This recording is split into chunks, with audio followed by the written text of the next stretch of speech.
अस्सलाम वालेकुम। आज की वीडियो में जो टॉपिक मैं कवर कर रही हूँ वो है बायनॉमियल का। तो बायनॉमियल के नहीं, बस आपको एक ही फॉर्मूला याद रखना है जो ये वाला है, और आर कैसे निकालते हैं वो, उससे तकरीबन सारे ही आपके सवाल हो जाएंगे। अब से इस वाले सवाल ने पूछा हुआ है कोफिशिएंट ऑफ 6 टर्म। अब 6 टर्म का मतलब है कि आर की वैल्यू होगी n-1। यहाँ पे n क्या दिया हुआ है, 6 दिया हुआ है, तो यहाँ पे r हो जाएगा 6 - 1 दैट्स इक्वल टू 5। एक्सपेंशन दी हुई है, ये सवाल आपके पास है 2 + x/2 और उसकी पावर 9, और पूछा हुआ है कि 6 टर्म क्या है, कोफिशिएंट क्या है, सिर्फ कोफिशिएंट पूछा है उसका। तो अब यहाँ पे आप क्या करेंगे, इसके सिर्फ कोफिशिएंट आप उतारेंगे, फॉर्मूला आपका वही लगेगा, Tr+1 is equal to NCr a n-r br। ये a है, ये b है पूरा। अब यहाँ पे क्या है, 5 + 1, n हमारे पास है 9, ये n है।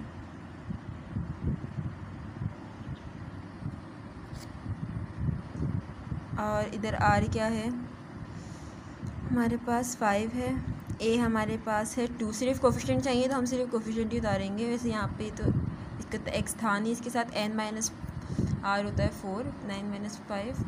b की वैल्यू है यहाँ पे हाफ, क्योंकि कोफिशिएंट की बात की है इसलिए मैंने x नहीं लिखा, और पावर 5। अब सिंपल मैं इस कैलकुलेटर के अंदर डाल दूँगी, NC5 × 2 की पावर 4 मल्टीप्लाई हाफ की पावर 5।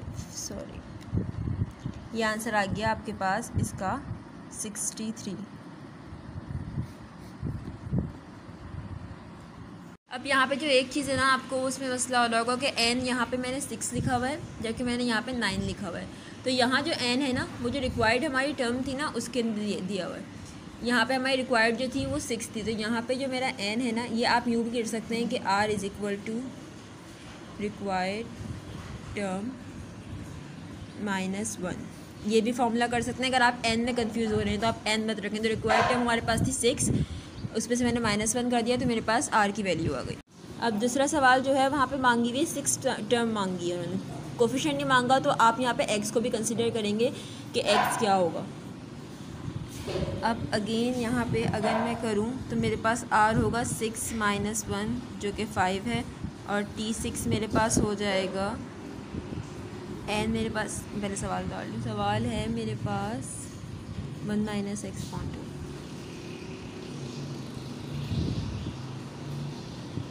तो n मेरे पास 12 है, ये 5 है, 1 की पावर n-1 7, और माइनस के x/2 की पावर होगी 5।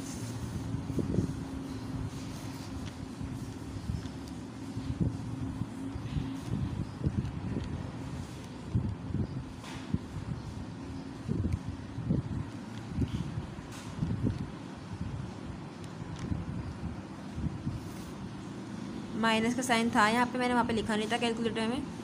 99/4, और x की वैल्यू मेरे पास हो जाएगी x5।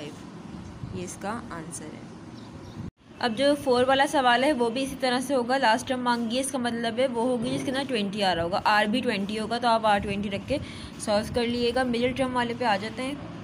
यहाँ मिडिल टर्म मांगी हुई है क्वेश्चन नंबर 6 के अंदर कि एक्सपेंशन के अंदर मिडिल टर्म क्या होगी। अब यहाँ पे पावर हमें देखनी होती है मिडिल टर्म के अंदर कि ऑड है या इवन है। यहाँ पे है 9, तो इसका मतलब है 9 हमारे पास ऑड है। तो जब ऑड चाहिए होती है ना, तो हम क्या करते हैं, अगर आपको टर्म मालूम करनी है तो हम n+1/2, ये टर्म है, यहाँ पे ये r की वैल्यू नहीं आएगी, टर्म की वैल्यू आएगी, और दोनों मालूम करने होते हैं क्योंकि आपने जब ऑड नंबर होगा तो आपके पास 2 आती हैं मिडिल टर्म, ये भी टर्म आई, सही है। मगर अगर आपने डायरेक्ट r की वैल्यू यूज़ करनी है ना, तो आपके लिए ऑड टर्म के अंदर r की वैल्यू होगी ऑड में n/2। अभी इवन के लिए भी यही होगी और ऑड के लिए भी यही होगी। अब ऑड के लिए अगर आप करेंगे ना तो यहाँ पे वैल्यू आएगी आपके पॉइंट में। जैसे अभी मेरे पास क्वेश्चन नंबर 6 है यहाँ पे, तो उसके अंदर सवाल ये दिया हुआ है 2x minus x square, 2x minus x square upon 4, और ये सवाल है, इसके अंदर मुझे निकालनी है मिडिल टर्म। अब क्योंकि यहाँ पे मेरे पास ये है ऑड, अब मेरी मर्ज़ी या मैं टर्म निकाल लूँ या मैं आर निकाल लूँ, तो मैं डायरेक्ट आर निकालूँगी। आर क्या है मेरे पास 9 है, जो कि मेरे पास एन है, सॉरी एन मेरे पास 9 है, आर मुझे निकालना है, और ये रहा 2। इसका आंसर बनेगा 4.5। अब इसका आंसर 4.5 बना है, इसका मतलब है दो टर्म्स हमारे पास कौन सी हैं, एक तो वो जो पॉइंट से पहले आ रही है, दूसरी वो जो पॉइंट के बाद आ रही है। ये 4.5 था, एक सेकेंड था, मैं लिख दूँ इसे दोबारा। तो एक टर्म मेरे पास कौन सी, आर की एक वैल्यू मेरे पास कौन सी हुई 4, और दूसरी वैल्यू मेरे पास आई 5। जबकि टर्म कौन सी है, हम r+1 करते हैं तो टर्म आ जाती है, यानी कि ये मेरे पास हुई, अगर मैं r=4 लूँगी तो ये मेरे पास होगी T5 फिफ्थ टर्म, और अगर मैं r=5 लूँगी तो ये मेरे पास होगी 6 टर्म। अच्छा, इस सब अगर आपको इस फॉर्मूले से करना है तो मैं इससे भी करके दिखा देती हूँ कि इससे टर्म कैसे निकलेगी। यही टर्म निकलेगी जो मैंने अभी निकाली है।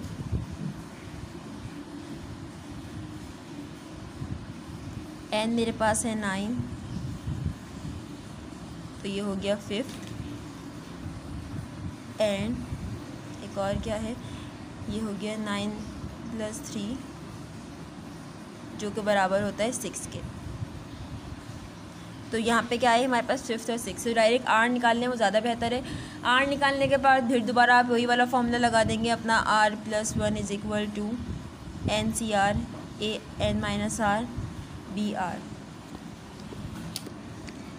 अब यहाँ पे सवाल है 2x², सही। अब यहाँ पे मुझे क्या निकालना है, पहले मैं निकालूंगी अपनी 5th टर्म निकालनी है ना मैंने, पहले मैं निकालूंगी T5, इसका मतलब है मेरे पास r है 4, तो 9C4, a मेरे पास है 2x, और यहाँ पे आएगा 9 - 4 होता है 5, माइनस का 1/4 x², तो यहाँ पे मेरे पास पावर आएगी 4।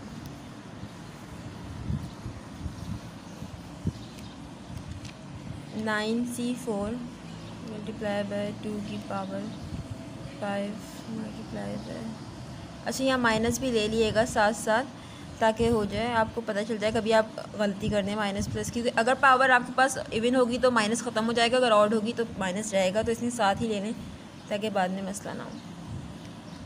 माइनस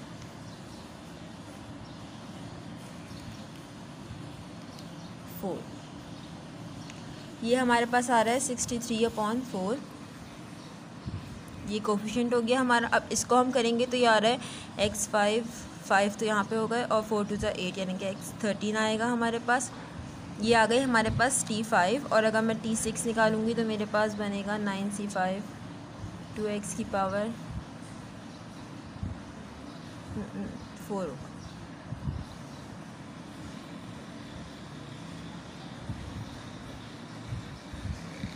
ये 5 होगा।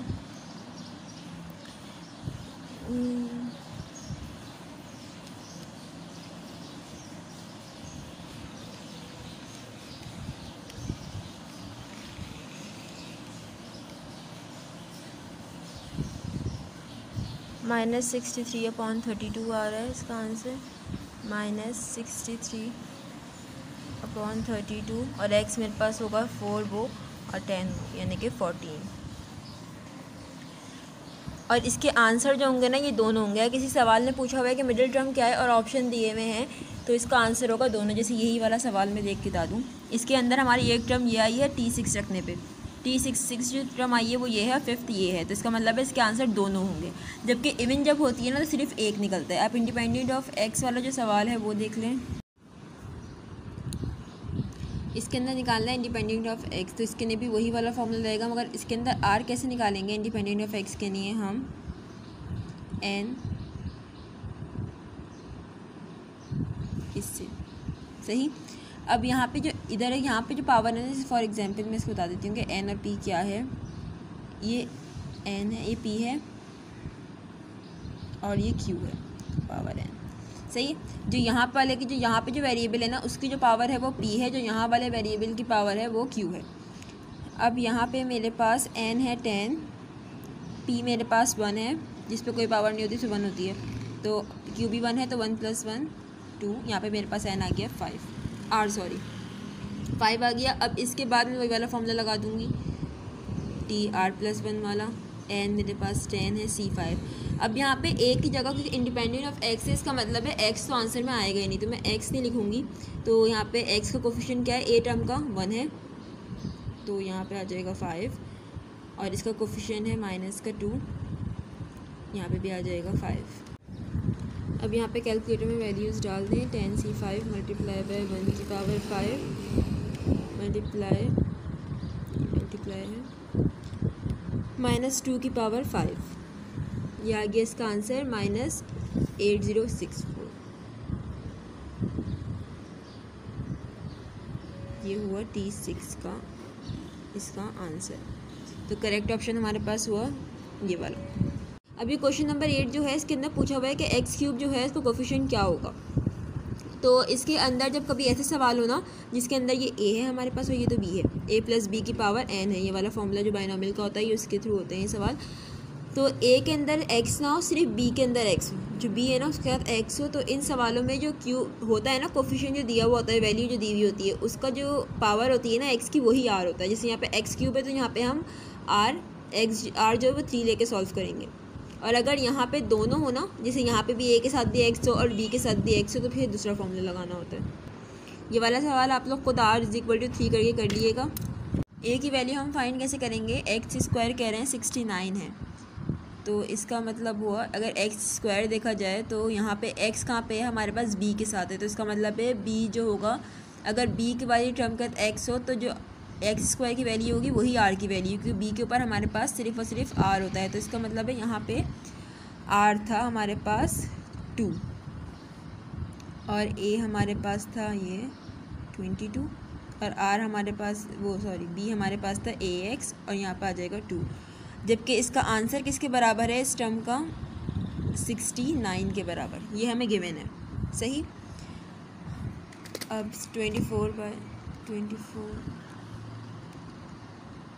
276 हो गया, यहाँ पे a² हो गया, यहाँ पे x² हो गया, यहाँ पे 69 हो गया, जबकि a²। अच्छा यहाँ पे कोफिशिएंट लेंगे हम, सिर्फ और सिर्फ x को नहीं ले रहे क्योंकि a की वैल्यू निकालनी है ना, तो x को नहीं लें, तो मसला होगा आपको, सिर्फ a² को ले लें।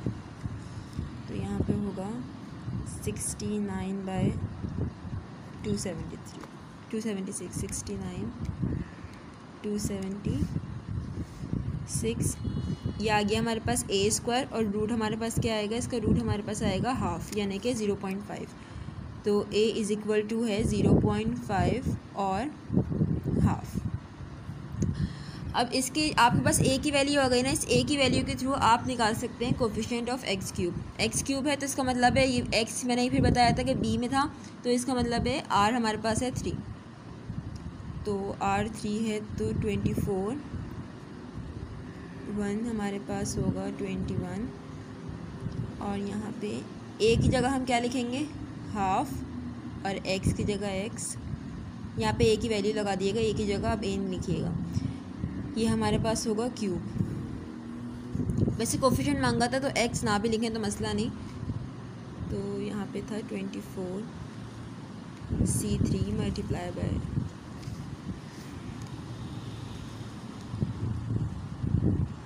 हाफ की पावर 3। इसका कोफिशिएंट हमारे पास आ रहा है, ये हमारे पास फोर्थ टर्म, क्योंकि r क्या है 3 है, तो इसका मतलब है ये 4th हुआ। तो यहाँ पे 253 x³, तो कोफिशिएंट ऑफ x³ क्या हुआ 253। अब ये वो वाला सवाल है जिसमें दोनों जगह x होता है, तो हम डायरेक्ट जो ये वाली वैल्यू है ना रिक्वायर्ड पावर, हम डायरेक्ट उसे r नहीं ले सकते क्योंकि दोनों जगह x है। तो इसके लिए हम फॉर्मूला यूज़ करते हैं power of a n - r plus power of b into r is equal to required power. अब यहाँ पर पावर ऑफ ए और पावर ऑफ बी क्या है, एन क्या है, रिक्वायर्ड पावर क्या है, आर तो हमें निकालना ही है। जनरल फार्मूला हमारे पास होता है फॉर एग्जांपल एक्स प्लस, यहाँ पे मैं कर दूँ, यहाँ पे जो ए है और यहाँ पे जो एक्स है ना उसकी पावर बी, सही है। अब ये वाले जो यहाँ पे जो एक्स होगा ना उसकी पावर बी होगी, और ये वाला जो एक्स होगा पहला वाला उसकी पावर ए होगी। अब यहाँ पे अगर हम देखें और यहाँ पे जो बाहर पावर होगी ना वो एन होगी, और रिक्वायर्ड पावर वो होगी जो मांगी हुई यानी कि 2। अब इस सवाल को अगर मैं सॉल्व करूँ तो पावर ऑफ ए मेरे पास है यहाँ पे एक्स की पावर 1, एन माइनस आर मेरे पास होगा 8 माइनस 2, सॉरी आर लिखना है मुझे, यहाँ पे आर मांगना है क्योंकि उसके बाद यहाँ पे प्लस पावर ऑफ बी क्या है, क्योंकि ये अपॉन में है इसको ऊपर होना चाहिए, ये अपॉन में है तो जब मैं इसे ऊपर लेके आऊँगी तो ये मेरे पास बन जाएगी इक्वेशन एक्स, ये यू बन जाएगा मेरे पास फॉर्मूला।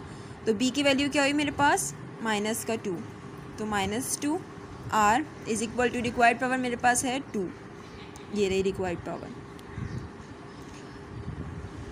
अब यहाँ पे 8 minus r minus 2r is equal to 2, 8 minus 2 is equal to 3r, तो यहाँ पे मेरे पास r आएगा 2। अब यहाँ मैंने r निकाल लिया, इसके बाद मैं दोबारा अपना वही फॉर्मूला लगा दूँगी NCR वाला, 8C2 a n minus r b r, तो ये बन जाएगा मेरे पास 8C2 28 x की पावर 6 और यहाँ पे x की पावर 4, जबकि 4 कैंसिल होगा 6 से, तो फाइनल आंसर मेरे पास होगा 28x², ये मेरा आंसर है। बाकी ये सारे फार्मूलाज हैं जो हम यूज़ करते हैं, इसके अंदर जो कॉमन फार्मूला होता है जो हर एक में लगता है वो ये वाला लगता है। ये मिडिल टर्म के लिए है फार्मूला जब आर की वैल्यू निकालनी हो, इवन और ऑड दोनों के लिए। ये वाला है अगर आपको टर्म्स निकालनी हो कि इवन टर्म के लिए तो n+2/2, और इसके लिए और टर्म के लिए ये वाला। तो इसका मैंने सवाल भी कराया था, इसका मैंने नहीं कराया, खुद करके देख लीजिएगा। ये मिडिल टर्म के फार्मूलाज हैं। और ये वाला जो है ये इंडिपेंडेंट ऑफ एक्स जब होता है तो उससे आर इस तरह से निकालते हैं, इस तरह। और ये वाला जो है ये उसके लिए जो मैंने करवाया कि दोनों जगह अगर एक्स हो, और अगर सिंपल सिर्फ बी की जगह पे एक्स हो, जैसे हमने और सवाल किए हैं, तो वहाँ पे ये वाला फॉर्मूला लगता है।